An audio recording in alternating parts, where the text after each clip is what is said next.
హల్లెలూయా. మంచిది. యిర్మీయా గ్రంథం 31వ అధ్యాయం 24వ వాక్యం నుంచి వాక్యాన్ని ప్రారంభించుకుందాం. అలసి ఉన్న వారి ఆశను తృప్తిపరచుదును, కృషించిన వారిని అందరినీ నింపుదును. చాలు. ప్రియమైన దేవుని విశ్వాసులరా, దేవుడు మాట్లాడుతూ చెరలో ఉన్న ప్రజలందరితో మాట్లాడుతూ, దేవుడు ప్రియులరా ఇశ్రాయేలీయులకి ఈ వాక్కులు, ఈ ప్రత్యక్షతలు బయలుపరుస్తున్నట్లుగా దేవుని వాక్యంలో మనం చూస్తూ ఉన్నాం. ఈ యిర్మీయా గ్రంథములో అనేకమైన దర్శన ప్రత్యక్షతలు, దైవ ప్రత్యక్షతలు, వాక్య ప్రత్యక్షతలు ప్రభు యిర్మీయా గారికి ఇచ్చారు. వాటిని ఆయన పొందుకొని వాటి ద్వారా ప్రజలైన వారికి దేవుని యొక్క అంతరంగంలో ఉన్న మాటలు, ఆయన మనసులో ఉన్న ఆలోచనలు ప్రజలకి తెలియచెప్తూ ఉండేవారు. ఇప్పుడు దేవుడు మాట్లాడుతూ మరొక్కసారి 23వ వచనాన్ని మనం చదివితే, ఇశ్రాయేలు దేవుడును సైన్యములకు అధిపతియునగు యెహోవా ఎలాగూ సెలవిచ్చుచున్నాడు, చెరలో నుండి నేను వారిని తిరిగి రప్పించిన తరువాత యోధా దేశములోను దాని పట్టణములలోనూ జనులు, నీతి క్షేత్రమా, ప్రతిష్ఠిత పర్వతమా, యెహోవా నిన్ను ఆశీర్వదించును గాక అను మాట ఇకను వాడుకొందురు. హల్లెలూయా. యెహోవా నిన్ను ఆశీర్వదించును గాక అనే మాట ఇకను వాడుకుంటారు, ఇక్కడి నుంచి వాడుకుంటారు అంటూ అప్పుడు చెబుతున్న మాట 24లో, అలసియున్న వారి ఆశను తృప్తిపరచుదును, కృషించిన వారిని అందరినీ నేను నింపుదును. ఈ మాట మనం అండర్లైన్ చేసుకుందాం. దేవుడు ప్రియులరా మనలను నింపే దేవుడై ఉన్నారు అనండి. ఆ మాట నింపే, చెప్పాలి నింపే. మనం కూడా కోరుకునేది ఏంటి? ప్రభువా నీ ఆత్మతో నన్ను నింపవా, నీ పరిశుద్ధాత్మతో నన్ను నింపవా, నీ సన్నిధిలో నీ మాటలతో నన్ను నింపవా, నీ వాక్యముతో నన్ను నింపవా, నీ ప్రార్థనలో నన్ను నింపవా, నీ పరిశుద్ధతలో నన్ను నింపవా అని మనము దేవుని సన్నిధిలో అడుగుతూ ఉంటాం కదా. ఇప్పుడు దేవుడు చెబుతున్న మాట ఏంటంటే, అలసియున్న వారి ఆశను తృప్తిపరచుదును, 2 కృషించిన వారిని అందరినీ నింపుదును. రెండవ మాటను మనం ధ్యానం చేద్దాం. కృషించిన వారిని అందరినీ నేను నింపుదును. ఒకసారి స్తోత్రం చెప్పండి, చప్పట్లు కొడుతూ యేసయ్య నామాన్ని మహింపరచండి. హల్లెలూయా. ప్రియమైన వారులారా, ఈ యొక్క 7 గంటల స్తుతి ఆరాధనలో ఓ ప్రత్యేకమైన వాక్కు దేవుడు మనకి బయలుపరచునుగాక. ఈ వాక్కు ద్వారా ఈ నూతన సంవత్సరంలో మన భక్తి జీవితాన్ని మరింతగా బలపరుచుకుందుముగాక. దేవుని సన్నిధిలో మరింతగా ప్రభువులో ఈ సంవత్సరంలో మనము ఎదుగుదుముగాక. ఆమేన్.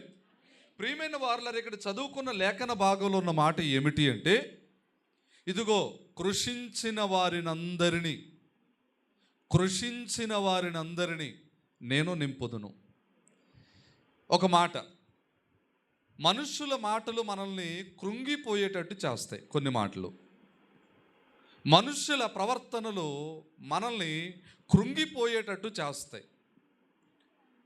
మనుషుల యొక్క ఆలోచన విధానాలు మనం కృంగిపోయేటట్టు, కృషించిపోయేటట్టు చేస్తూ ఉంటాయి. కానీ దేవుడు అంటున్నాడు, కృషించిన మీ అందరినీ నేను నింపబోతున్నాను. హల్లెలూయా. నేను నింపబోతున్నాను. దేవుడు అంటున్నాడు, ఇదిగో కృషించిన మిమ్మలను నేను నింపబోతున్నాను, కృంగిపోయిన మిమ్మల్ని నేను నింపబోతున్నాను, కుమిలిపోతున్న మిమ్మల్ని నేను నింపబోతున్నాను. వేటితో దేవుడు నింపుతాడు? అదే ఈరోజు వాక్యం. దేవుడు మనల్ని వేటితో నింపుతాడు? రండి, పరిశుద్ధమైన దేవుని గ్రంథముతో, ఆ గ్రంథములోంచి కొద్ది మాటలు ప్రియులరా మనము నేర్చుకుందాం. 81వ కీర్తనలోనికి వెళ్దాం. 81వ కీర్తన 10వ చరణాన్ని మనం చదువుకుందాం. ఐగుప్తీయుల దేశములో నుండి నిన్ను రప్పించిన నీ దేవుడు నగు యెహోవాను నేనే. నీ నోరు బాగుగా తెరువుము, నేను దాన్ని నింపెదను. చప్పలు కొట్టేసైనా మనం మహిమపరుద్దాం. దేవుడు ప్రియులరా వేటితో మనల్ని నింపుతున్నాడు? ఆయన మాటలతోనట మన నోటిని నింపుతాడట. స్తోత్రం చెప్పండి. మనుషులు ఏమంటారంటే మీ నోట్లో మట్టి పడ అంటారు, మనుషులు అనే మాట. మరి దేవుడు అనే మాట ఏంటి? మీ నోటిలో నా మాటలు పడ అంటున్నాడు దేవుడు. మంచి మాట చెడ్డ మాట ఎదురు చెప్పాలి. అమ్మా, మీరు నోరు బాగుగా తెరవండి, నేను మీ నోటిని నా మాటలతో చెప్పాలి, నా మాటలతో నింపెదను. దేవునికి స్తోత్ర. ఈ రోజున దేవుడు మనల్ని నింపబోతున్నాడు. ఇప్పుడు దాకా స్తుతి ఆరాధనలో దేవుని ఆత్మతో నింపబడ్డాం, ఆరాధనతో నింపబడ్డాం, దేవుని ఆరాధించే వరుసలోకి వచ్చాం కదా. పిల్లలు చక్కగా ఆరాధించారు కదా, వారితో మనం ఆరాధించాం కదా. ఇప్పుడు దేవుడు అంటున్నాడు, నా మాటలతో నిన్ను నింపబోతున్నాను. గట్టిగా స్తోత్రం చెప్పండి. ఈ నూతన వత్సరములో దేవుడు ప్రియమైన వారలరా ఆయన మాటలతో నిన్ను నింపబోతున్నాడు. ఆయన మాటలతో నువ్వు నింపబడితే ఆయన మాట నిన్ను బ్రతికింపు చేస్తుంది, నిన్ను జీవింపు చేస్తుంది, నిన్ను అభివృద్ధి చేస్తుంది. అందుకే ఆయన మాట మనము జాగ్రత్తగా వినాలట. ద్వితీయోపదేశకాండంలోకి వెళ్దామండి ఒకసారి. ద్వితీయోపదేశకాండం 28వ అధ్యాయం 1వ వచనాన్ని చదువుదాం. ఏముంది అక్కడ? నీ దేవుడైన యెహోవా మాటను అశ్రద్ధగా విను అనుందా? ఎలా వినాలంట? వినడంలో ఇక్కడ వాక్యం జరుగుతుంటుంది, ఈ లోపల ఫోన్ వస్తుంది. వచ్చేస్తాను అయ్యగారు చెప్పారు, మీరు చెప్పండి అయ్యగారు. వచ్చేస్తాను బయలుదేరిపోతున్నాను, వచ్చేస్తాను అయ్యగారు, మీరు చెప్పండి అయ్యగారు. అది శ్రద్ధగా వినడం అంటారా? ఎదురు చెప్పాలి. కాదు. ఏమది? దేవుని వాక్యమును, దేవుని మాటను మనము శ్రద్ధగా వింటేనట దేవుడు అటండి మనల్ని భూమి మీద ఉన్న సమస్త జనులందరికంటే హెచ్చిస్తాడట. గట్టిగా ప్రభుని స్తుతిందామండి. మంచిగా స్తోత్రం చెప్పండి, కొంచెం మంచిగా చెప్పండి. హల్లెలూయా. ఈ రోజున దేవుడు నిన్ను నింపబోతున్నాడు. మొదటగా దేనితో నింపుతున్నాడు నిన్ను? ఆయన మాటలతో నింపుతాడటండి. చెప్పాలి మాట. ఆయన మాటలతో. చెప్పాను కదా, మనుషుల మాటలు మనకి బాధ కలగజేస్తాయి, మనుషుల మాటలు మనల్ని కృంగ చేస్తాయి, మనుషుల మాటలు మనల్ని కృషించిపోయేలాగా చేస్తాయి, మనుషుల మాటలు మనం చాలా ఇబ్బంది పెడతాయి. కానీ దేవుని మాటలటండి ఆయన మాటలతో నింపితేనట ఒక ఉన్నతమైన స్థాయిలోకి వెళ్తామంటండి. దేవునికి స్తోత్రం. మొట్టమొదటిగా దేవుడు ఆయన మాటలతో మనల్ని నింపబోతున్నాడు. యేసుక్రీస్తు ప్రభువారు శరీరధారిగా ఉన్న కాలంలో ఒక వ్యక్తి తన దగ్గర ఉన్న కొంతమంది దాసుల్ని పంపించాడు యేసయ్య దగ్గరికి. అతని పేరు శతాధిపతి అని రాస్తుంది. ఈ శతాధిపతి కొంతమంది తన దగ్గర ఉన్న వారిని పంపించి, అయ్యా శతాధిపతికి ప్రియమైన ఒక దాసుడు రోగి అయి పడున్నాడు, అతడు లేవలేని స్థితిలో ఉన్నాడు. దయచేసి మీరు వస్తే, ఒక మాట మీరు చెబితే వెంటనే ఆ దాసుడు బాగుపడతాడని శతాధిపతి గారు కౌరు పెట్టారండి. మీరు ఒక్క మాట సెలవిమ్మన్నారండి అంటారు. దేవునికి స్తోత్రం. హల్లెలూయా. మిమ్మల్ని తీసుకురమ్మన్నారండి అంటారు ముందు. సరే ప్రభు వెళ్తారు. అలా వెళ్ళేటప్పటికి వాళ్ళంత దూరంలో ప్రభు ఉండగానే ఈ శతాధిపతి అంటాడు, అయ్యా మీరు మా ఇంట్లోకి వచ్చేటకు నేను పాత్రుడను కాను, కానీ మీ ఒక్క మాట సెలవిస్తే నా దాసుడు బాగుపడతాడు. దేవునికి స్తోత్రం. వెంటనే ప్రియులరా యేసయ్య అంటాడు, ఇశ్రాయేలులోనైనా ఇంతటి విశ్వాసాన్ని నేను చూడలేదు. ఒక్క మాటతోనే స్వస్థత వస్తుందని ఇంత విశ్వాసంలోకి వ్యక్తి వచ్చాడంటే ఎంత గనుడు కదా అని ఒక్క మాట సెలవీయగానే ఆ గడియలోనే ఆ శతాధిపతికి ప్రియుడైన దాసుడు స్వస్థత పొందాడు. దేవునికి స్తోత్రం చెప్పండి. ఆయన మాట మనకేమిస్తుంది? స్వస్థత. ఆయన మాట మనకేమిస్తుంది? ఆరోగ్యం. ఆయన మాట మనకేమిస్తుంది? స్వస్థత, ఆరోగ్యం, బలం. అందుకే నీ మాటలో బలము, నీ మాటలో మధురం, నీ మాటలో అంత సంతోషం, నీ మాటలో, నీ మాటలో, నీ మాటనే అంత సంతోషం. ఒక్క మాట చెప్పిన చాలును, నా బ్రతుకంతా మారిపోవును. ఒక్క మాట చెప్పుమో ప్రభువా, నా బ్రతుకంతా మారిపోవును. ఒక్క మాట చెప్పుమో ప్రభువా. నీ మాటలో బలము, నీ మాటలో మధురం, నీ మాటలో అంత సంతోషం. నీ మాటలో బలము, నీ మాటలో మధురం, నీ మాటలో అంత సంతోషం. ఒక్క మాట చెప్పిన చాలును, నా బ్రతుకంతా మారిపోవును. ఒక్క మాట చెప్పుమో ప్రభువా. మారా నీళ్ళన్నీయో మధురముగా మారిపోయెను, మారా నీళ్ళన్నీయో మధురముగా, కన్నీరు మారును, దుఃఖము మారును, కన్నీరు. ఒక్క మాట చెప్పిన చాలును, పరిస్థితులు యేసయ్యా. ఒక్క మాట చెప్పుమో ప్రభువా, నీ మాటలో బలము, నీ మాటలో, నీ మాటలో అంత సంతోషం. యేసయ్యా నీ మాటలో, నీ మాటలో, నీ మాటలు అంత సంతోషం. నీ మాటలు అంత సంతోషం, నీ మాటలు. సంతోషం. హల్లెలూయా. ఆయన ఒక్క మాట సెలవిస్తే శతాధిపతి యొక్క దాసుడు ఆ మాటకే వెంటనే స్వస్థత పొందాడండి. గట్టిగా స్తోత్రం చెప్పండి. ఓ తల్లి వచ్చింది. ఆ తల్లి వచ్చింది, అయ్యా నా కూతురు దెయ్యం పట్టి చావు సిద్ధంగా ఉంది, మీరు ఒక్క మాట సెలవిస్తే నా కూతురు బాగుపడిపోద్ది. ఆయన అన్నాడు, ఇశ్రాయేలులో నశించిపోయే గొర్రెల కోసం నేను వచ్చానమ్మా అన్నాడు.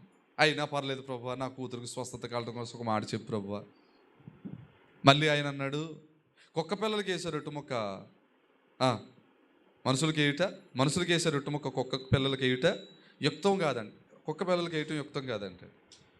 కొంచెం కోపం రావాలి. అయినా సరే ఆవిడ ఏం చేసిందంటే, ప్రభే కదా అన్నది అనుకుని, ప్రభా అయినా నేను కుక్క పిల్ల లాంటిదైనా ప్రభా, నా కూతురు బాగవటం కోసం ఒక మాట చెప్పు ప్రభా అంది. వెంటనే యేసయ్య అన్నాడు, నీ కుమార్తె ఇప్పుడే స్వస్థత పొందుతుంది. అక్కడ రాయబడిన మాట ఏంటి తెలుసా? ఆ గడియలోనే మత్తయి సువార్త 15వ అధ్యాయం చూడండి. మత్తయి సువార్త 15వ అధ్యాయం 28. ఎస్. అందుకు యేసు, అమ్మా నీ విశ్వాసము గొప్పది, నీవు కోరినట్టే నీకు అవునుగాక అని ఆమెతో చెప్పెను. ఆ గడియలోనే ఆమె కుమార్తె స్వస్థత పొందెను. స్తోత్రం చెప్పండి గట్టిగా. ఏ గడియలో యేసయ్య ఈ మాట చెప్పారో అదే గడియలో కుమార్తె ఎక్కడుంది? ఎక్కడో ఉంది. తూరు సీదోన్ల ప్రాంతం నుంచి తూరు సీదోన్ల ప్రాంతానికి ప్రభు సువార్తకి వెళ్తే కనాను స్త్రీ ఒకటి వచ్చి ప్రభుని అడిగింది. ఒక్క మాట చెప్పాడంట ఆయన. ఆ మాటకి ఒక అద్భుతం జరిగిందండి. అక్కడ బలహీనంగా ఉన్న కుమార్తె ఏమైంది? దెయ్యం పట్టిన కుమార్తె ఏమైంది? బాగుపడింది. దెయ్యం ఆమెను వదిలేసింది. ఆయన ఒక్క ఒక్క మాట సెలవిస్తే, అందుకే కీర్తనకారుడు అంటాడు, నీ మాట ఎంత స్వచ్ఛమైంది, అది నీ సేవకునికి ఎంత ప్రియమైంది. దేవునికి స్తోత్రం. నీ మాట స్వస్థత గలది, నీ మాట స్వస్థత గలది. అందుకే గుడ్డి భిక్షకుడు అంటాడు, నన్ను దాటి వెళ్ళిపోవద్దయ్యా, నన్ను దాటి వెళ్ళిపోవద్దయ్యా, దావీదు కుమారుడు నన్ను, అసలు నీకేం కావాలరా నా వల్ల అంటే, అతడు అంటాడు, అయ్యా అందరూ చూసేటట్టు నేను కూడా చూడాలనుకుంటున్నానయ్యా. దేవునికి స్తోత్రం. వెంటనే వాడిని ముట్టగానే వాడి కన్నులు తెరవబడ్డాయి, పాత చూపు పోయింది, గుడ్డితనం పోయింది. ఏమొచ్చింది? స్వస్థత, కంటి చూపు. హల్లెలూయా. కంటి చూపు వచ్చింది. దేవుని పిల్లలారా, దేవుడు తన మాటలతో మనల్ని నింపితే ఇన్ని అద్భుతమైన కార్యాలు జరిగితే మన జీవితంలో, మరి ఆ మాటలతో నింపబడటానికి మనం అవకాశం ఇస్తున్నామా? దేవుని మాటలతో నింపబడడానికి మనం అవకాశం ఇస్తున్నామా? దేవుని మాటలతో మనం నింపబడాలంటే దేవుని సన్నిధికి రావాలి, ఆయన మాటలు వినాలి. ఆ సన్నిధిని, ఆ మందిరాన్ని కూడా దేవుడు నింపుతాడటండి. ఎలా నింపుతాడు? ఇంకో మాట చదువుదాం పరిశుద్ధ గ్రంథంలో చూడండి. మందిరాన్ని ఎలా నింపుతాడు? హగ్గై గ్రంథం 2వ అధ్యాయం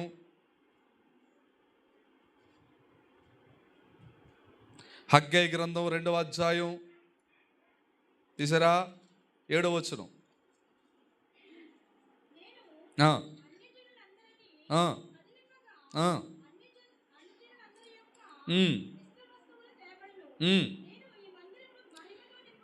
నేను ఈ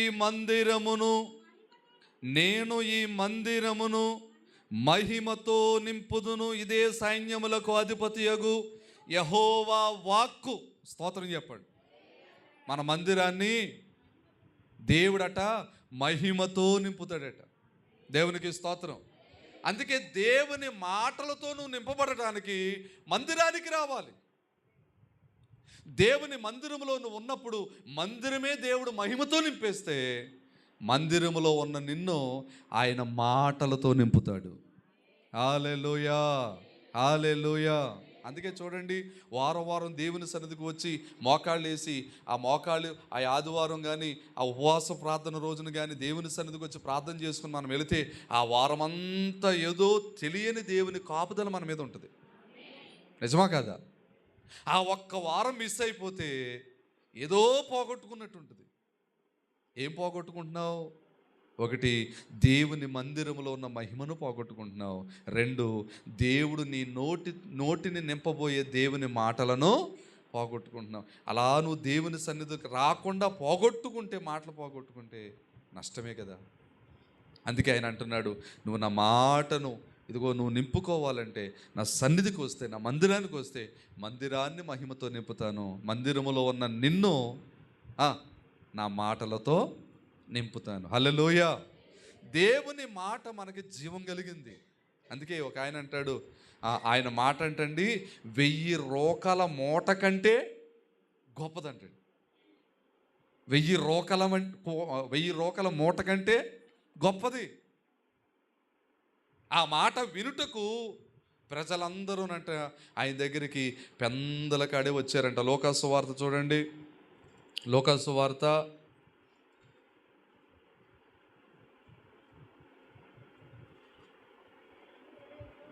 21వ అధ్యాయం 38. ఎస్, ప్రజలందరూ ఆయన మాట వినుటకు దేవాలయములో ఆయన యొద్దకు ఎప్పుడు కూడుకుంటున్నారమ్మా? చెప్పరే. సంఘారాధన అయిపోయిన తర్వాత, స్తుతి ఆరాధన అయిపోయిన తర్వాత, వాక్యం కూడా అయిపోయిన తర్వాత కూడుకుంటావా? అలా కాదంట. ఎప్పుడు చేయాలి తెలుసా? పెందల కాడే వచ్చేయాలట. అప్పుడు దేవుడు మన విషయంలో కార్యం చేయటానికి ఆయన పెందల కాడే సిద్ధపడతాడు. హల్లెలూయా, హల్లెలూయా. అబ్బే పెందలకాడ రావడం కుదరదండి, ఆయన మాత్రం పెందలకాడ మాత్రం కార్యం చేసేమన్నాడు. మనకు తలపోటు వస్తుంటే మన ఫీలింగ్ చెప్పనా? చాలామంది ఫీలింగ్ చెప్పనా? దేవుడి మీద ఆధారపడతారు. ఓకే, కొంతమంది ఏం చేస్తారంటే ట్యాబ్లెట్ వేసుకుంటారు. వేసుకున్న వెంటనే వాళ్ళ ఫీలింగ్ చెప్పనా? వేసుకున్న వెంటనే తగ్గిపోవాలి. నువ్వు ఎప్పుడు వేసుకున్నావు, ఎప్పుడు మింగావు, ఎప్పుడు మంచిలు తాగావు, ఎప్పుడు కడుపులోకి వెళ్ళింది, ఎప్పుడు అది నరనరాల్లోనికి వెళ్ళాలి, ఎప్పుడు కడుపులోంచి తల దగ్గరకు వచ్చి పని చేయాలి, ఎంత టైం పడుతుంది. కొందరు ఆలోచన ఏంటి, ఇలా మింగాను అంటే అలా తగ్గిపోవాలి. అదేనా మాయమంత్రపు బెళ్ళేంటి, ఇలా బెళ్ళేసుకుంటే తగ్గిపోవటానికి కాదు కదా. ప్రియమైన దేవుని పిల్లలారా, చెప్పబడుతున్న మాట ఏమిటి అంటే, దేవుని సన్నిధికి పెందల కాడే రావాలి. అప్పుడు దేవుడు తన మాటల చేత మనల్ని చెప్పరే నింపుతాడు. ఇంకా ఏమి నింపుతాడు? సామెతల గ్రంథం రండి. సామెతల గ్రంథం 8వ అధ్యాయం. సామెతల గ్రంథం 8వ అధ్యాయం 21వ వచనం. నన్ను ప్రేమించు వారిని, ఏమండోయ్ దేవుడు అంటున్న మాట ఏంటో తెలుసా? నన్ను ప్రేమించు వారిని ఆస్తికి కర్తలుగా చేస్తాడట. ఒక్కల ఆమె లేదు. వాళ్ళే మీకు వద్దనుకుంటున్నారు ఆస్తి, సంతోషం, నాకు ఇచ్చేయండి. ఎవరు వద్దంటారమ్మా చెప్పరే. మూడోసారి ఆడపిల్ల పుట్టినా సరే మాకున్న దాంట్లో కలోగం చేసుకుని పెంచుకుంటాం, కానీ పెంచుకుంటానికి ఇస్తామేంటి అంటారు. నిజమా కదా? మూడోసారి మగపిల్లడు పుడితే ఇంకా అహలేదు. ఆడపిల్ల పుడితే ఇచ్చేద్దామని అనుకుంటారేమో, కానీ మగపిల్లడు పుడితే ఏమో పెంచుకోమని చెప్పామేంటి మేము. అక్కడ ఎవరో పిల్లోడు, పిల్ల కాదు అంటే పిల్లయితే నాయము. కొంతమంది చాలామంది ఏం చేస్తారంటే ఈ ఆలోచనలో ఉంటారు. దేవుడు అంటున్నాడు, ఇదిగో నేను ఆస్తికి కర్తలుగా చేస్తాను. రెండో మాట కింద ఉంది, వారి నిధులను నింపుదును. స్తోత్రం చెప్పండి. నువ్వు దేవునికి భయపడితే, నువ్వు దేవుని మాట జాగ్రత్తగా వింటే, నువ్వు దేవుని ఆత్మతో నింపబడితే, ఆయన్ను స్తుతిస్తే, ఆయన్ని ఆరాధిస్తే, ఆయన్ని గణపరిస్తే, ఆయనకి ఇవ్వవలసిన సమయము, స్థలము, వాల్యూ ఆయనకి ఇచ్చేస్తే, ఆయన ఏం చేస్తాడు తెలుసా? నీ యొక్క నిధులను ఆయన నిధులతో నింపుతాడంట. ఒక మాట చెప్పండి, మన నిధులు గొప్పయా, దేవుడి నిధులు గొప్పయా? అమ్మా దేవుడి నిధులతో మన నిధులు నింపేయాలి.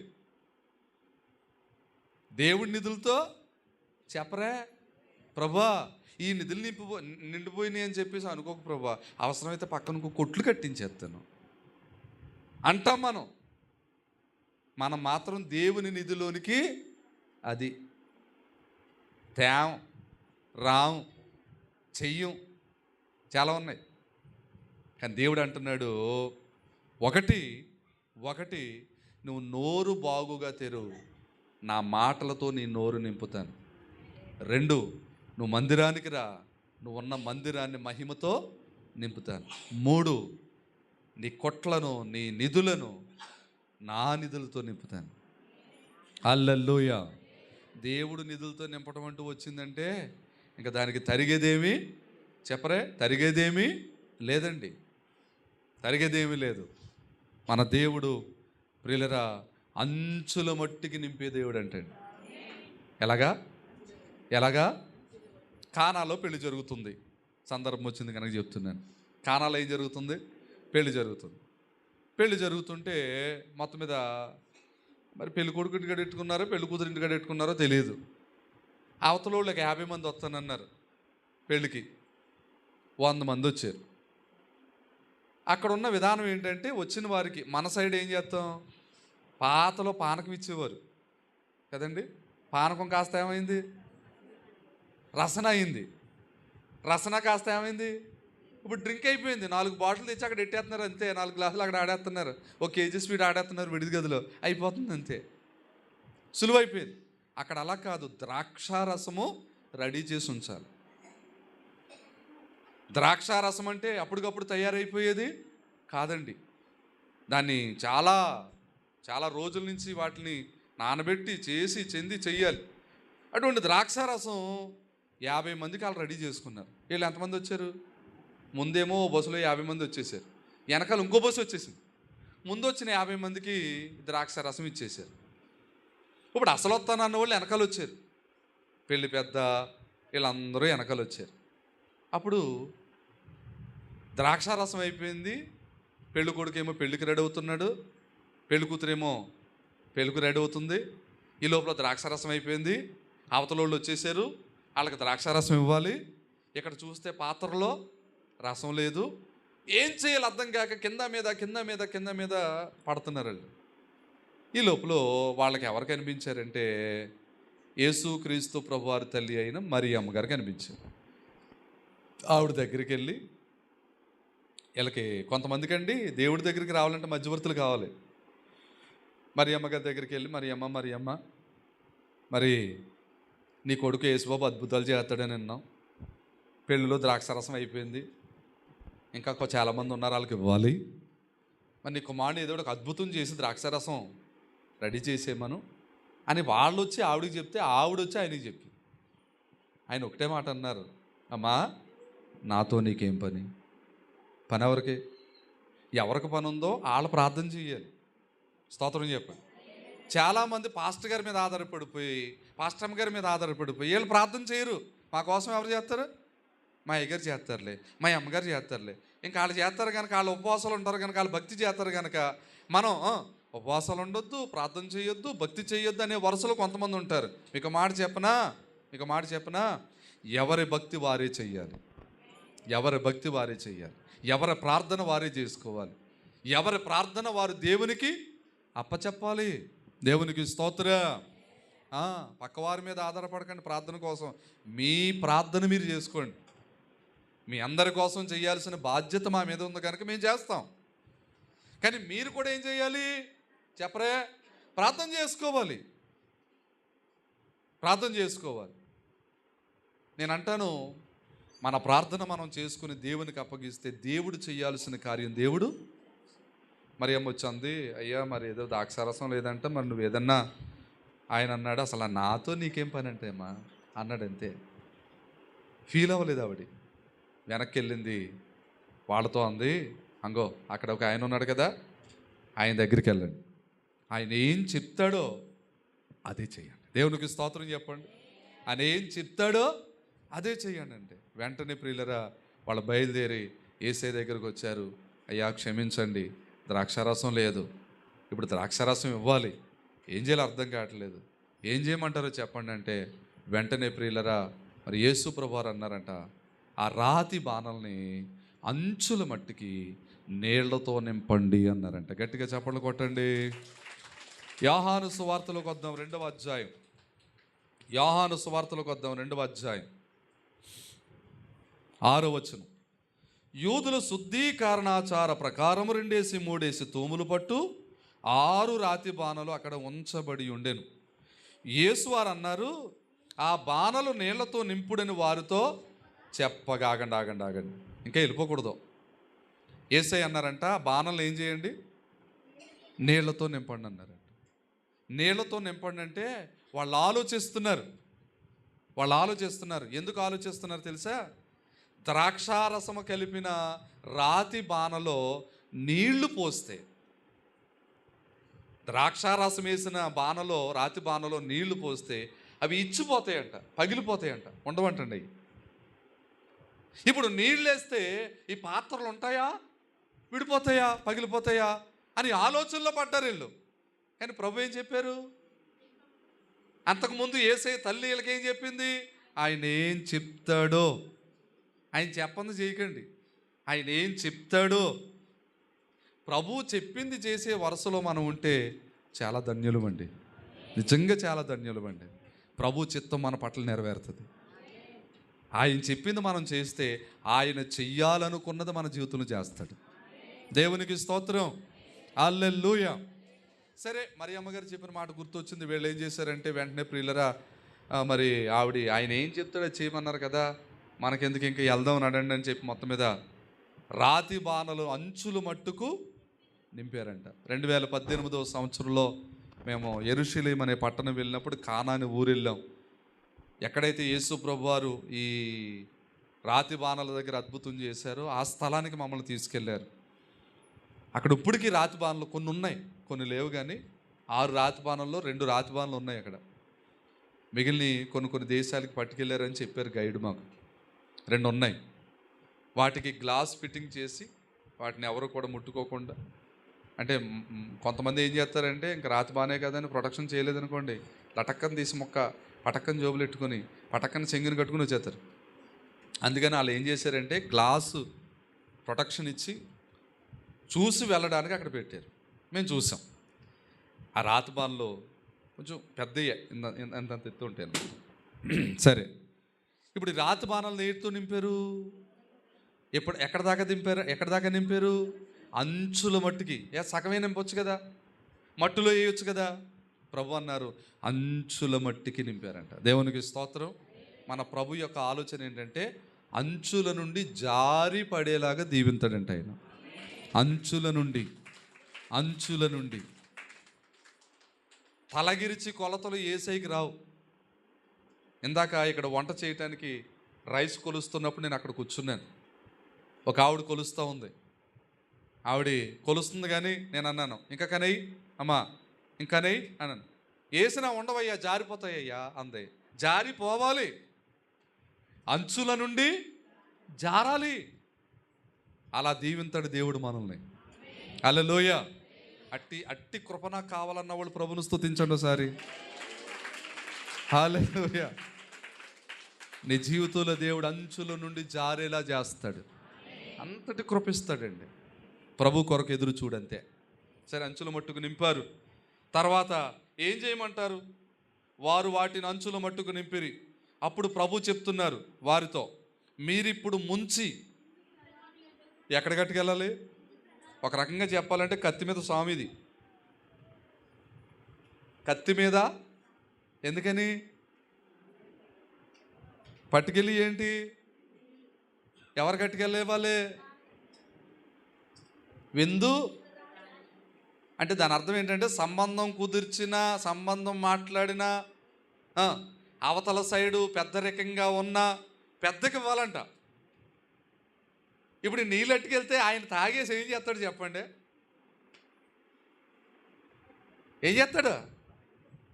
మోకాన్ని వేసి ఏళ్ళు డౌట్. ఇది ప్రభు ఆలోచన ఏంటి? ఓరు బాబు, మీరు ముంచుకుని పట్టుకెళ్ళండి రా, నేను చెప్పింది వినండి రా. మీరు ముంచుకుని పట్టుకెళ్తే మోకాన్ని వేసి కొడతాడేమో, ఇలా ఆలోచన. మనకెందుకు? ఆవిడ ఏం చెప్పింది ఇందాక? ఆయన మీతో చెప్పింది చేయమన్నారు కదా, చేద్దాం అని గ్లాసులో పోసుకుని, గ్లాసు ఒకటి తీసుకుని జగ్గుతో పట్టుకుని వెళ్ళి గ్లాసులో పోసి ఫస్ట్ ఆఫ్ ఆల్ ఎవరికి ఇచ్చారంటే పెళ్ళి పెద్దకి ఇచ్చారు.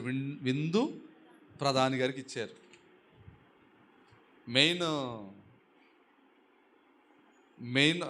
మెయిన్ పర్సన్ అనమాట అక్కడ, ఆయనకి ఇచ్చారు. ఆయన మొత్తమే తాగాడు. అద్భుతం చెప్పన, తాగేసిన తర్వాత ఆయన మాట అన్నాడంట, పెళ్ళి కొడుకు ఎక్కడ అన్నాడంట. వీళ్ళకి ఆల్రెడీ ఇందాక నుంచి టెన్షన్ అయిపోయిందిరా, ఇంకేమీ లేదు, ఇంకైపోయింది. అరే నువ్వు వెళ్ళి మన పెళ్ళి కొడుకుని కంగారు పడొద్దని చెప్పు, కంగారు పడొద్దని చెప్పు, పెళ్ళి ఆగిపోయేలా ఉంది, మొత్తం నీలాంటికి వచ్చి ఇచ్చాం. విందు పెదన గారేమో గొడవ చేసేలా ఉన్నాడు. పెళ్ళి కొడుకుని తీసుకురాక అడుగుతున్నాడు కదా అంటే అప్పటికి పెళ్ళి కొడుకు వచ్చేటప్పటికి ఈయన అన్నాడంటే, ఏమన్నాడు చూడండి, 2వ అధ్యాయం 10వ వచనం కదా. విందు ప్రధాని పెండ్లి కుమారుని పిలిచి అంటున్నాడంట, ప్రతి వాడును మొదట మంచి ద్రాక్షారసం పోసి జనులు మత్తుగా ఉన్నప్పుడు జబ్బు రసం పోస్తారు, నీవైతే ఎంత మంచి ద్రాక్షారసం వెనకాలెట్టుకున్నావేంటయ్యా అన్నాడంట. కొట్టండి ఇప్పుడు గట్టి చెప్పండి. అప్పుడు కానీ వీళ్ళ మబ్బెళ్ళలేదు, వీళ్ళ కనుమబ్బు అప్పుడు ఇడిచింది, అవిశ్వాసం అప్పుడు పోయింది. చాలామంది దేవుడు కార్యం చేద్దామనుకున్నా సరే వీళ్ళ అవిశ్వాసం వల్ల ఆ కార్యం వెనక్కి వెళుతూ ఉంటుంది. ఎంతమందికి అర్థమైంది ఈ మాట? నీలో అవిశ్వాసం అనే పులిసిని పిండి ఉంటే నీ కార్యం కూడా వెనక్కి వెళ్తుంది అంతే. అందుకే పాతదైన పులిపిండిని తీసేయండి అన్నాడు యేసయ్య. దేవునికి స్తోత్రం. అవిశ్వాసం ఎంత ఉన్నా సరిపోద్ది, పొలపిండి ఎంత ఉన్నా సరిపోద్ది మంచిపిండి వేయటానికి, విసపు చొక్క ఎంత అయినా సరిపోద్ది బిందుడు పాలు నాశనం చేయటానికి. అవిశ్వాసపు గింజను తీసేయండి, విశ్వాసం అనే విత్తనాన్ని వేసుకోండి అన్నారు ప్రభు. స్తోత్రం. ఈ పెళ్ళి కొడుకు వెంటనే అసలు ఏం జరిగిందిరా అంటే, ఏమి లేదులే బాగా ఏమి లేదు నువ్వు వెళ్ళి పెళ్ళికి రెడీ అయిపో అన్నారంటే వీళ్ళు. అసలు జరిగిందంతా ఏంటి?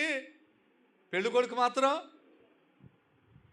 యేసయ్య చెప్పింది వాళ్ళు చేశారు కనుక అంచుల మట్టుకు వాళ్ళు ఏం చేశారంట? నింపారంట. నింపమని చెప్పింది దేవుడు.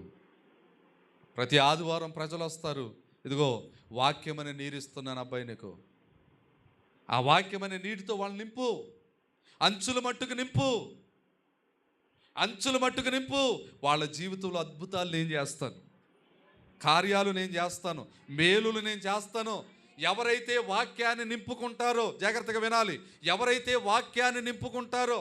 మేము చాలా పెళ్ళిళ్ళకి వెళ్తుంటామండి. పెళ్ళి అంటే ఎలా ఉంటుంది? హడావిడిగా ఉంటుంది. పెళ్ళి అంటే ఎలా ఉంటుంది అంటే అలా చూస్తారేంటమ్మా, ఇప్పుడు పెళ్ళికి వెళ్ళలేదండి మీరు అమ్మా? నిజమే, మీ హడావిడిలో మీరుంటారు కదా, అందుకు మీకు తెలీదు. దేవునికి స్తోత్రం. పెళ్ళంటే హడావిడిగా ఉంటుంది. పెళ్ళిలో హడావిడి ఉండొచ్చు కానీ అల్లరి ఉండకూడదు. ఏమనకూడదండి? అది మేము చాలా పెళ్ళిళ్ళకి వెళ్ళి పెళ్ళిళ్ళు చేస్తూ ఉంటాం. ఆత్మీయ తండ్రి గారు మేము అలా మ్యారేజ్లు చేస్తూ ఉన్నప్పుడు, వాక్యం చెప్తున్నప్పుడు చాలామంది వాళ్ళ సొదాలదే, వాళ్ళ కష్ట సుఖాలు వాళ్ళయే, వాళ్ళ బాధలు వాళ్ళయే.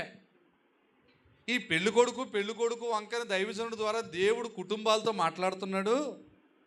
మా ఆయన వచ్చాడు పెళ్ళికి, నేను వచ్చాను, మా ఆయన అక్కడ కూర్చున్నాడు, నేను ఎక్కడ కూర్చున్నాను. పోనీ ఆ దైవజనుడు 4 మాటలు వింటే వాళ్ళని బట్టి అయినా ఈ మాటలు మేము నేర్చుకుంటాం కదా అనుకుంటారు. వీళ్ళు చీర ఎక్కడ కొన్నావు? ఆ చెవులు చాలా బాగున్నాయి, గోల్డా రోల్డ్ గోల్డా? అక్కడ అవసరమా? ఎక్కడికి వచ్చిన తర్వాత చెప్పరే, ఈ మధ్యకాలం ఈ సట్టలు దొరకట్లేదు, నాకు ఎక్కడ దొరుకుతున్నాయి నీకు? చాలామంది వినాలి. అంచుల మట్టుకు నింపండి అన్నాడు కదా దేవుడు. మరి వాక్యాన్ని బోధిస్తూ ఉన్నప్పుడు ఆ వాక్యాన్ని అంచుల మట్టుకు మనం నింపుకోవాలి. అప్పుడే కార్యం జరుగుతుంది. నువ్వు దేవుని మందిరానికి వస్తున్నావు, దేవుని సన్నిధికి వస్తున్నావు, దేవుని వాక్యానికి వస్తున్నావు. వాక్యం చెప్పబడుతూ ఉన్నప్పుడు నువ్వు అంచుల వరకు నింపుకునే బిడ్డగా నువ్వు ఉన్నప్పుడు, అంచుల వరకు నిండిన తర్వాతే కదా కార్యం జరిగింది అక్కడ. నిజమా కదా? అంచుల వరకు నింపిన తర్వాతే కదా కార్యం జరిగింది అక్కడ. చాలామంది అండి వాక్యం మీద మనసు పెట్టి రారండి. కొంతమంది ఏదో వెళ్ళాలి గనక, కనిపించాలి గనక, ఏదో వేడుకు వచ్చినట్టు. అసలు ప్రభు సన్నిధికి మనం ఎందుకు వస్తున్నాం తెలుసా? ఆయన ఆరాధించడానికి వస్తున్నాం, మన ప్రభువుని ఆరాధించడానికి వస్తున్నాం. అలా ఆరాధిస్తే ఆత్మతో నింపబడతావు. ఆయన మాటలతో మనం నింపబడితే, అంచుల మట్టికి మనము నింపబడితే, అంచుల వరకు నింపబడిన తర్వాత అద్భుతం జరిగింది అక్కడ. వారమంతా నీ జీవితాల్లో దేవుడు ఒక ఘనమైన కార్యాలు చేయాలంటే నువ్వేం చేయాలి తెలుసా? దేవుని సన్నిధిలో వాక్యాన్ని అంచుల వరకు నింపుకో.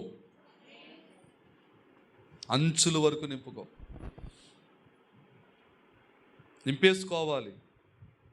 దేవుని వాక్యం దొరుకుతున్నప్పుడల్లా నింపేసుకోవాలి.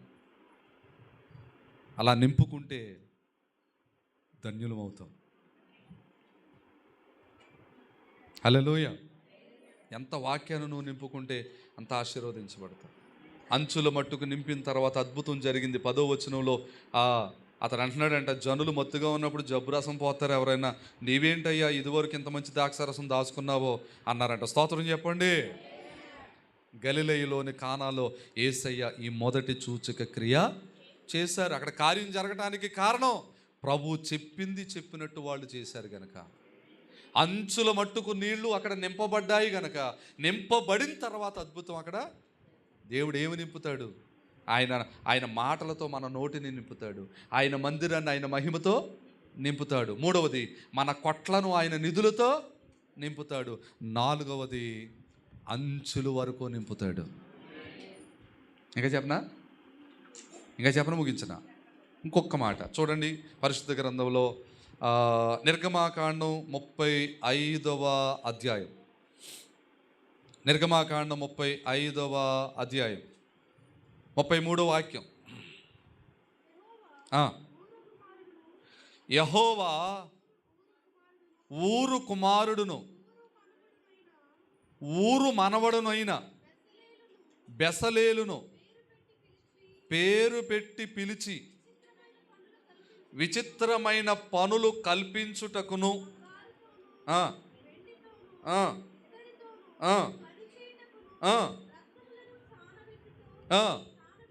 విచిత్రమైన పనులన్నిటి చేయుటకును వారికి ప్రజ్ఞ వివేక జ్ఞానములు కలుగునట్లు దేవుని ఆత్మతో వాడిని నింపి ఉన్నాడు. గట్టిగా చప్పట్లు కొట్టి యేసయ్య నామాన్ని మహింపరుద్దాం.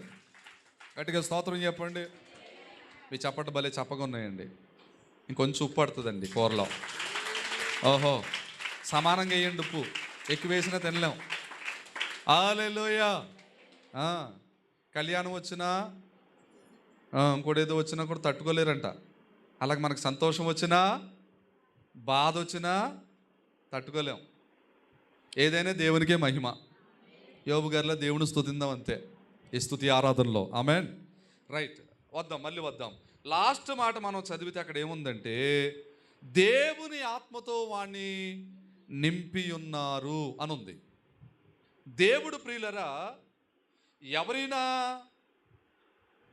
ఊరు కుమారుడు హూరు మనవడు, రెండు రూయే. ఊరు కుమారుడు హూరు.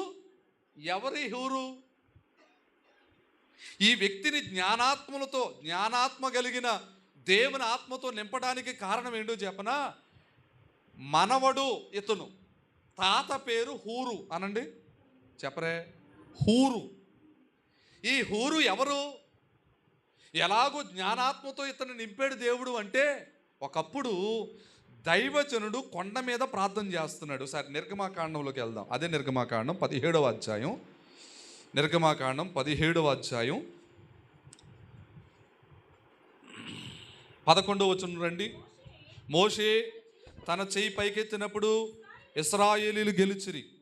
మోషే తన చెయ్యి దించినప్పుడు అమాలేకీయులు గెలిచిరి. మోషే చేతులు బరువెక్కగా వారు ఒక రాయి తీసుకుని వచ్చి అతడు దాని మీద కూర్చుండుటకై దాన్ని వేసిరి. అహరోను హూరులు ఒకడు ఈ ప్రక్కను ఒకడు ఆ ప్రక్కను అతని చేతులను ఆదుకొనగా అతని చేతులు సూర్యుడు అస్తమించు వరకు నిలకడగా ఉండెను. గట్టిగా స్తోత్రం చెప్పండి ఒకసారి, మంచిగా చెప్పండి, ఆనందంగా చెప్పండి. అహరోను అనండి, హూరు అనండి. ఇందాక చదివిన హూరు గారు ఈ హూరు గారు ఒకరే. ఆయనే ఈయన, ఈయనే ఆయన. ఈ హూరు గారు, అహరోను గారు మోషే గారు కొండ మీద ఉండి ప్రార్థన చేస్తున్నాడండి. యెహోషువ గారు కింద ఉండి శత్రువులతో యుద్ధం చేస్తున్నాడండి. యుద్ధం జరుగుతూ ఉన్నప్పుడు, యెహోషువ యుద్ధం జరుగుతూ ఉన్నప్పుడు మోషే గారు చేతులెత్తి ఇలా ప్రార్థన చేస్తుంటే యెహోషువకి అతని జనులందరికీ ఇశ్రాయేలీయులందరికీ ఏమొస్తుంది? విజయం వస్తుంది. బరువు ఎక్కిపోయి చేతులు ఇలా దింపేస్తున్నాడు. వీళ్ళు ఓడిపోతున్నారు, శత్రువులు గెలిచిపోతున్నారు. ఇంకా అప్పుడు ఏం చేయాలి ఏంటి అని అహరోను గారు హూరు గారు ఇద్దరు, అనయ్య ఓ మాట, ఏంటి, ఒక ఏదైనా రాడు లాంటిది తెద్దాం, బండ తెచ్చి అక్కడ వేద్దాం, దాని మీద అయ్యగారిని కూర్చోబెడదాం, మోషే గారిని కూర్చోబెట్టి ఆయన చేతుల్లో ఓ చీను పట్టుకున్నయ్యా, నేను చెయ్యట్టుకుంటాను. సూర్యుడు అస్తమించే వరకు మనం అలా పట్టుకుంటే ఆయన చేతులు లాగినా మన సపోర్ట్ ఉంటుంది కనుక ఆయనకి ఇబ్బంది ఉండదు అన్నయ్య అని అహరోను గారు హూరు గారు మోషే గారి చేతులను ఆదుకొన్నారు. చప్పట్లు కొడదాం ఒకసారి. ఏం చేశారంట అమ్మా? ఆదుకొన్నారు. ఎప్పుడైతే ఆదుకొన్నారో అనగా మోషే గారికి భారం లేకుండా ఆ భారమును అహరోను గారు సగం పంచుకున్నాడట, హూరు గారు సగం పంచుకున్నాడట. అద్భుతం చెప్పన, అహరోను గారికి దేవుని సన్నిధిలో యాజకత్వం చేసే బాధ్యత ఆయనకి, ఆయన కుమారులకి, ఆయన తరతరాలకి దేవుడు ఇచ్చాడండి. స్తోత్రం చెప్పండి. హూరు గారు ఉన్నారు కదండి, ఈయన కూడా చేయట్టుకున్నాడు కదా జయం రావడం కోసం. ఈయన ఏం చేశాడు తెలుసా? ఈయన తరములో కొంత ఆశీర్వాదం వచ్చింది, ఈయన కొడుకు తరములో కొంత ఆశీర్వాదం వచ్చింది. ఈయన మనవడు తరం వచ్చేటప్పటికి బెసలేలు అనండి, ఈయన మనవడు పేరు బెసలేలు. ఈ బెసలేలు తరం వచ్చేటప్పటికి అసలు మందసం ఎలా కట్టాలో, దేవుని మందిరాన్ని ఎలా కట్టాలో, ఏ పాత్ర ఎలా రెడీ చేయాలో, ఇవన్నీ రెడీ చేయటానికి ప్రజ్ఞ, వివేకము కలిగిన, జ్ఞానాత్మ కలిగిన దేవుని ఆత్మ హృదయాన్ని ఈ బెసలేలు మనసులో దేవుడు పెట్టాడట. కొట్టండి గట్టిగా చెప్పండి.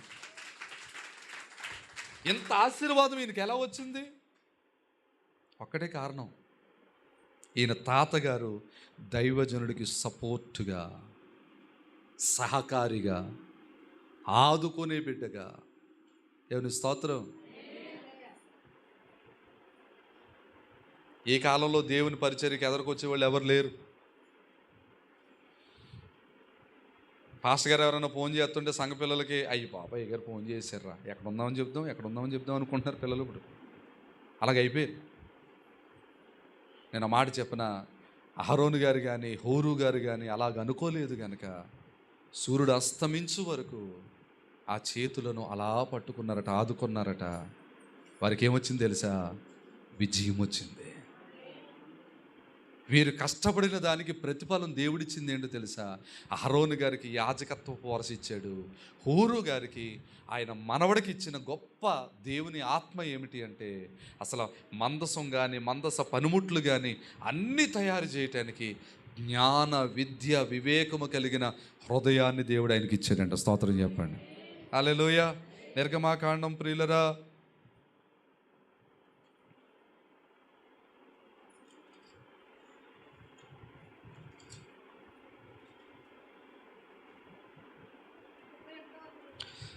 ముప్పై 31వ అధ్యాయం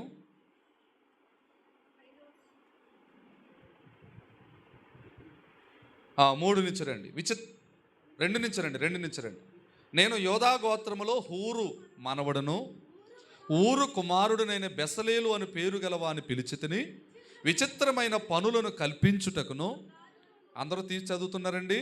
వెండితోనూ బంగారుతోనూ ఇత్తడితోనూ పనిచేయుటకును, పొదుగుటకై రత్నములను సానబెట్టుటకును, కర్రను కోసి చెక్కుటకును, సమస్త విధములైన పనులను చేయుటకును. వినాలి. జ్ఞాన, విద్య, వివేకములను, సమస్తమైన పనుల నేర్పును వానికి కలుగునట్లు వానిని దేవుని ఆత్మపూర్ణునిగా చేసి ఉన్నాను. గట్టిగా చప్పట్లు కొడదామండి. చాలామంది అంటారు, అయ్యారండి మా అబ్బాయికి అసలు చదువు అవ్వట్లేదండి, మా పాపకండి అసలు చదువు ఎక్కట్లేదు అయ్యారు, ఏంటో కానీ పాస్టర్ గారు. కారణం, ఆన్సర్ ఇక్కడే ఉంది. కారణం వారు దేవుని ఆత్మను పొందుకోలేదు. దేవుని ఆత్మని పొందుకోలేదు. దేవుని సన్నిధిలో పరిచర్య చేసే బిడ్డగా నీవు ఉంటే, దేవుని పనిలో కష్టపడే బిడ్డగా నీవు ఉంటే, దేవుని సన్నిధిలో నువ్వు ప్రార్థన చేసే బిడ్డగా నువ్వు ఉంటే, అవసరమైతే వారానికో 15 రోజులకో నెలకొక్కసారైనా ఉపవాసం పెట్టుకుని భక్తి చేసే బిడ్డగా నీవు ఉంటే, నా దేవుడు ఏం చేస్తాడు తెలుసా? జ్ఞాన, విద్య, వివేకములు కలిగిన ఆత్మను దేవుడిస్తాడట. అసలు ఎన్ని పనులు రాసున్నాయి చూడండి అక్కడ. బంగారు పని చేసేది ఆయనే, వెండి పని చేసేది ఆయనే, ఇత్తడి పని చేసేది ఆయనే, రత్నాల పని చేసేది, సానబెట్టేది, కర్రను కోసి చెక్కడం. ఎవరు చేస్తారండి కర్రను కోసి చెక్కడం? వడ్రంగి మేస్త్రి. అంటే వడ్రంగి మేస్త్రి కూడా ఎవరు? కంసాలైన ఎవరు? మీకు అర్థమవుతుందా? ఆల్రౌండర్ ఇతను. 1 man ఆర్మీ అంటారు ఇతన్ని. అతడే ఒక సైన్యం అని అర్థం. 1 man ఆర్మీ అంటే ఒక్కడే. ఇన్ని రకాల పనులు చేయటానికి ఎక్కడ సరిపోద్దండి బుర్ర అనుకుంటున్నావా? నిజంగా నీ బిడ్డలు దేవునికి లోబడేవారైతే అవసరమైతే అన్ని పనులు చక్కబెట్టి అంతటి జ్ఞానాన్ని దేవుడే ఇస్తాడండి. గట్టిగా కొడదాం చెప్పండి, గట్టిగా. అందుకే మన పిల్లల్ని దేవుని భయములో పెంచాలి, దేవుని పని చేయటంలో కూడా అలవాటు చేయాలి, దేవుని మందిర పరిచర్య చేయటానికి కూడా మనం పిల్లల్ని దేవుని సన్నిధికి పంపించాలి. వాళ్ళు ఆశీర్వదించబడతారు. అప్పుడు భలే మాట అంటే కదండి అది. 5వ వచనంలో లాస్ట్ లైన్లో, లాస్ట్ నుంచి 3వ లైన్, జ్ఞాన విద్య వివేకములు కలిగిన సమస్త పనుల నేర్పును వానికి కలుగునట్లు, సమస్త పనుల నేర్పును.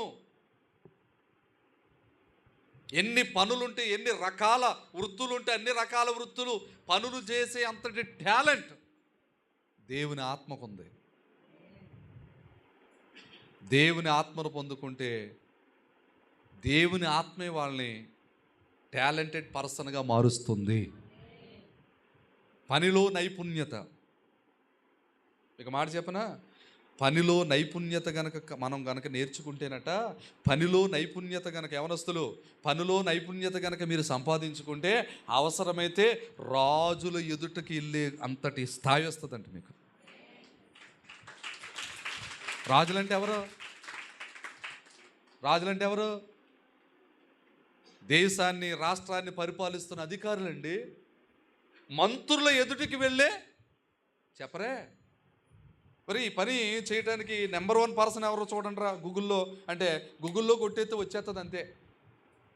పలానా బిడ్డ నెంబర్ 1గా చేస్తాడు, పలానోళ్ళకి చేశాడు, సూపరు, వెళ్ళిపోద్ది న్యూస్. అర్జెంటుగా తీసుకొచ్చేయండి అంటారు అంతే. నీకోసం కాన్వాయ్ వచ్చేస్తుంది, జీప్ వచ్చేస్తుంది. అర్థమవుతుందా? తన పనిలో నిపుణత కలిగిన వాడిని చూసావా, వాడు రాజుల ఎదుట కూడా నిలబడతాడని ఉంది. నిపుణత, నైపుణ్యం, టాలెంట్, ఇవన్నీ ఎలా వస్తాయి?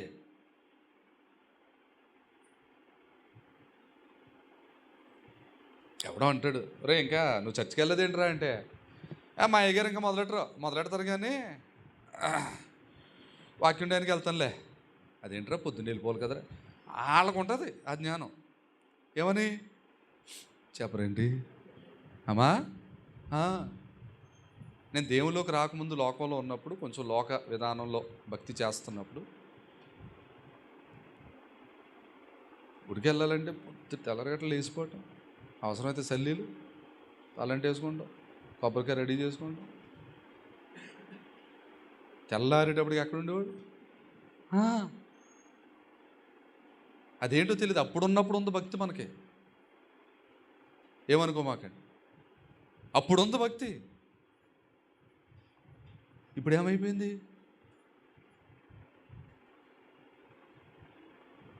టాలెంట్ పోతుంది, పనిలో నైపుణ్యత పోతుంది. వద్దు. పనిలో నిపుణత కావాలి అంటే, 1 man ఆర్మీలో నువ్వు ఉండాలంటే, నువ్వే ఒక సైన్యంగా ఉండాలంటే, దేవుడిచ్చే ఈ జ్ఞాన ఆత్మను మనము సంపాదించుకోవాలి. హల్లెలూయా. ఏమండి? జ్ఞాన విద్య వివేకం, జ్ఞాన విద్య వివేకం.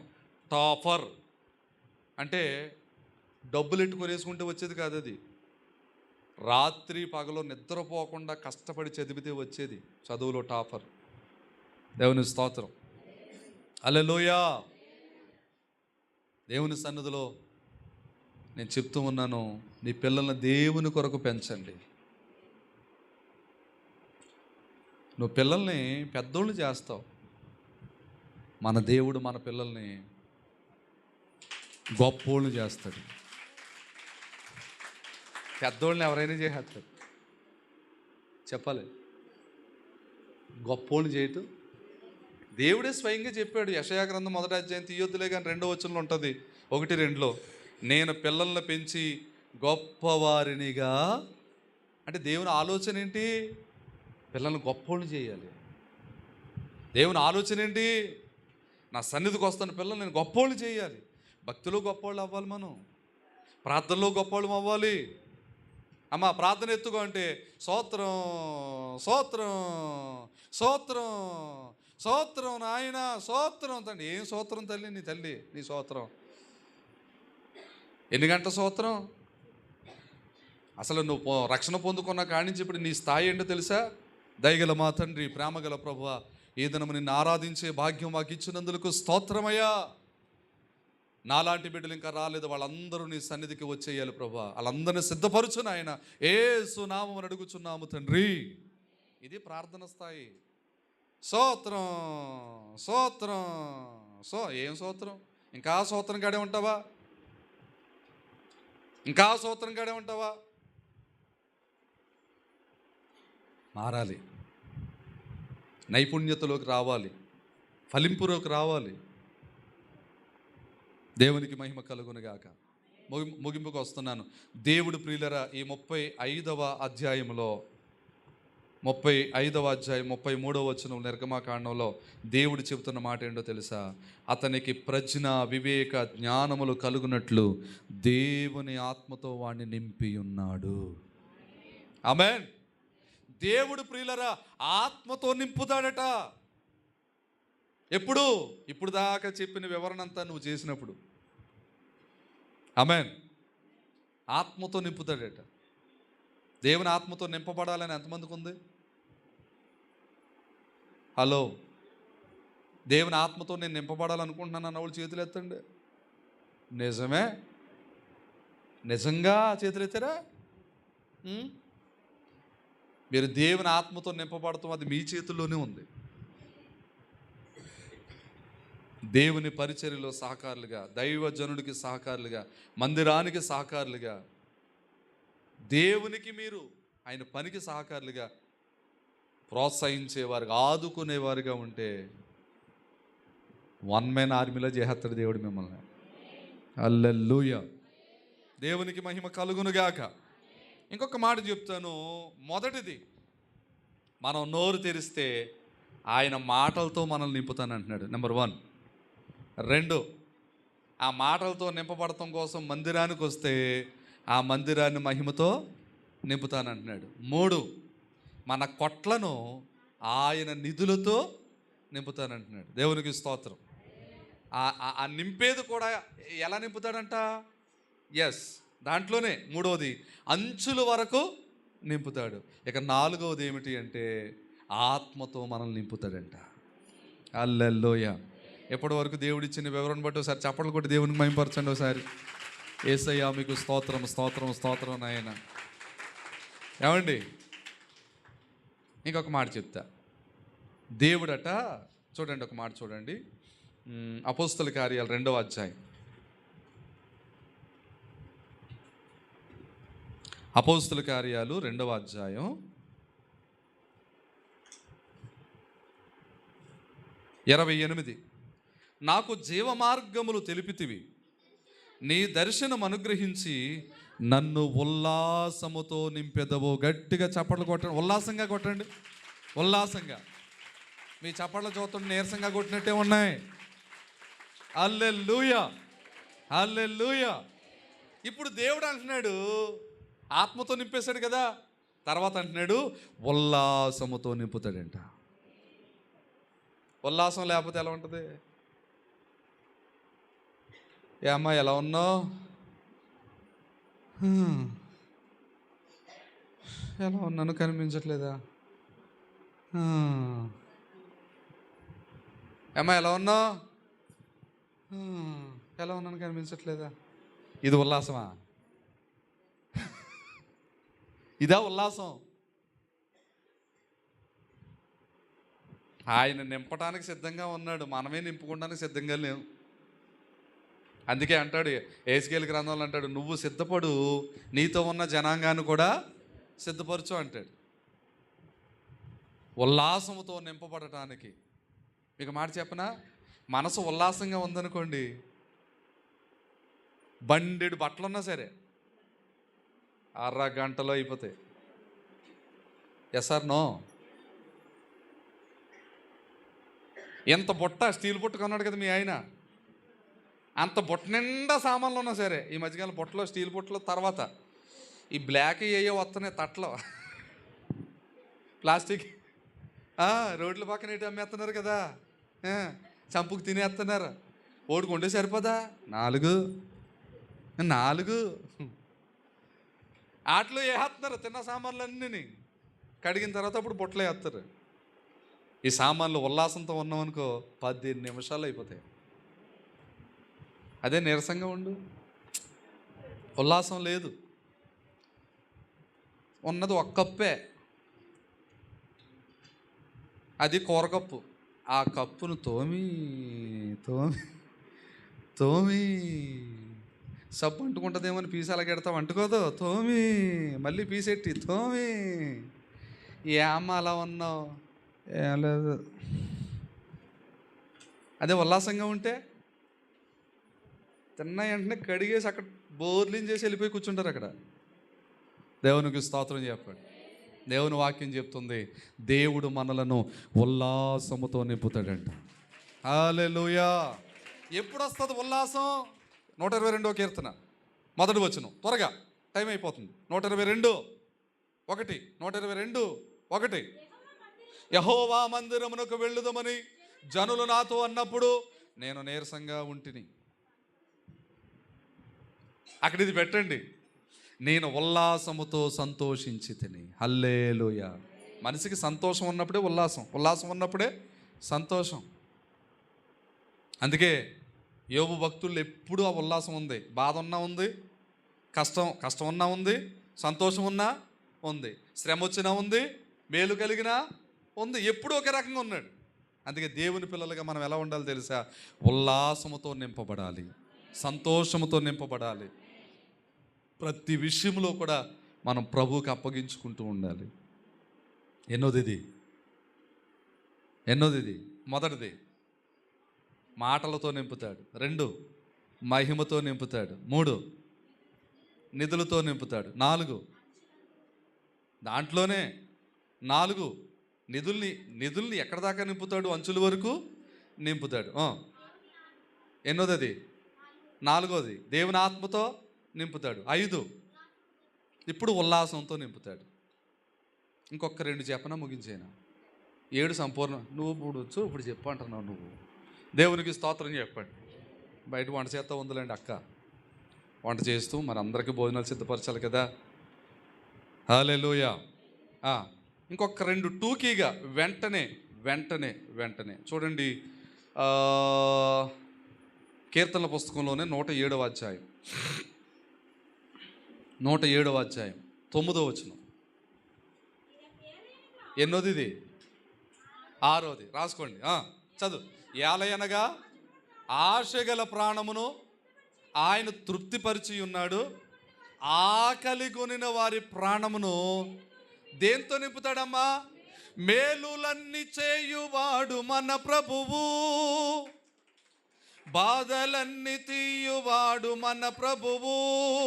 మనకెవరికి రాదా? మేలులన్నీ చేయువాడు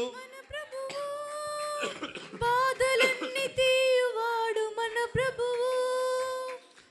ఇలాంటి ప్రభువు మరి లేడు ఇలలోన, ఇలాంటి ప్రభువు మరి లేడు ఇలలోన. హల్లెలూయా,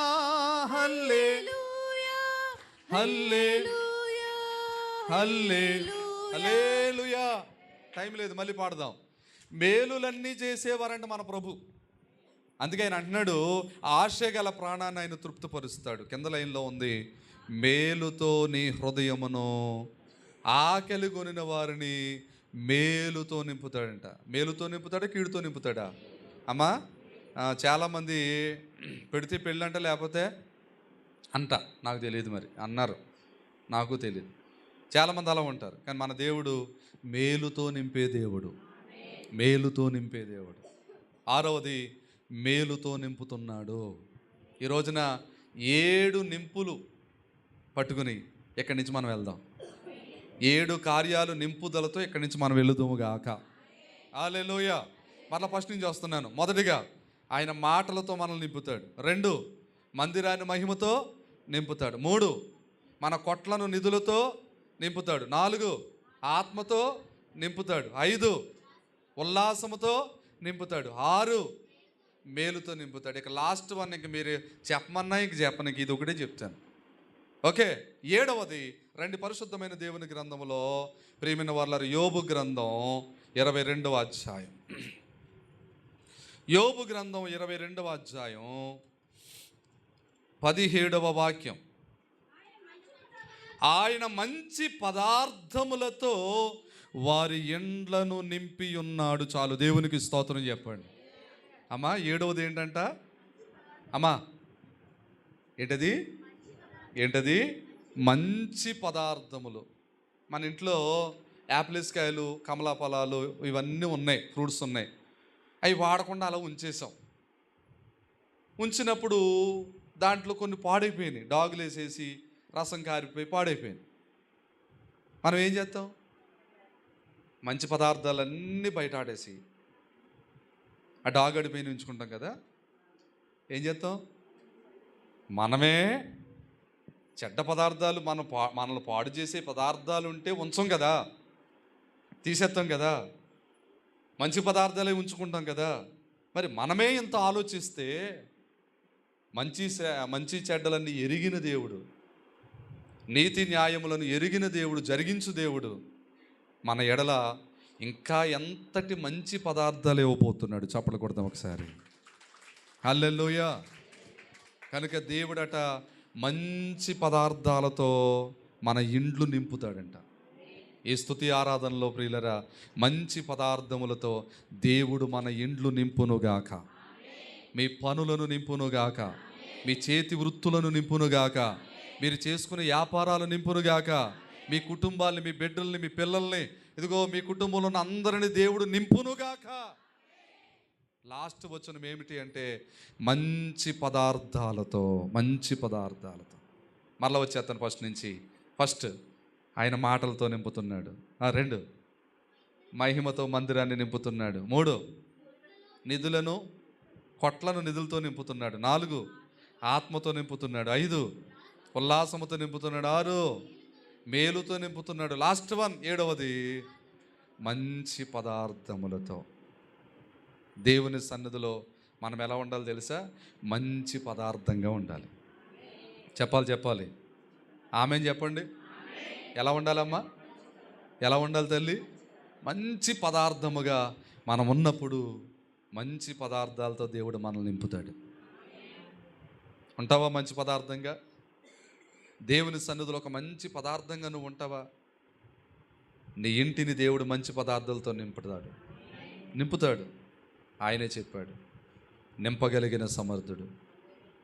అందుకే శ్రేష్టమైన గోధుమలతో పోషించాడంట మనల్ని. గోధుమలు అంటే సరిపోద్ది కదా. ఏమన్నాడండి? శ్రేష్టమైన, ఇంకా అంటాడు అతి శ్రేష్టమైన గోధుమలు.